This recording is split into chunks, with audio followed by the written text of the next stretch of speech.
நான் ஒண்ணு கேட்கிறேன், இந்த மாடல் அரசுன்னு சொல்றீங்களே, அதுல என்ன செஞ்சு வச்சுட்டு போயிருக்கீங்க? ஒரு ஊரு விடாம, ஒரு தெரு விடாம போதை பொருள் கலாச்சாரம் அப்படியே ஸ்ப்ரெட் ஆகி கொட்டி கிடக்குது. அது அப்பவே இனிஷியல் ஸ்டேஜ் அதை நீங்க கண்ட்ரோல் பண்ணிட்டீங்கன்னா இத்தனை பெண்களை இழக்க வேண்டிய ஒரு சூழ்நிலை ஏற்பட்டிருக்குமா?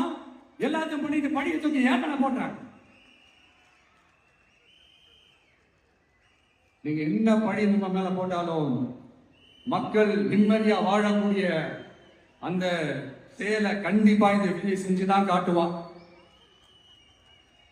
அதுக்காக தான் எஃபிஷியன்டான போலீஸ் ஆபீசர்ஸ் அப்பாயிண்ட் பண்ணியிருக்கிறேன். எஃபிஷியன்டான அந்த போலீஸ் ஆபீசர்ஸ் டீம் அப்பாயிண்ட் பண்ணியிருக்கிறேன். பெண்கள் பாதுகாப்பான அந்த சிங்கப்பெண் காவல் படை நெக்ஸ்ட் வீக் அதை இனாகரேட் பண்ண போறோம். தப்பு செஞ்சவங்களுக்கான தண்டனை, அதுக்கான சார்ஜ் ஷீட் எல்லாமே ரொம்ப ஃபாஸ்டா, ரொம்ப ஸ்பீடா செய்யறதுக்கான அந்த வேலையை செய்ய சொல்லி இருக்கிறோம். கோர்ட்ல கூட தப்பு செஞ்சவங்களுக்கான அந்த கடுமையான தண்டனை வாங்கி கொடுக்கறதுக்கான அந்த வேலையையும் ரொம்ப சீக்கிரமா செய்ய சொல்லி இருக்கிறோம்.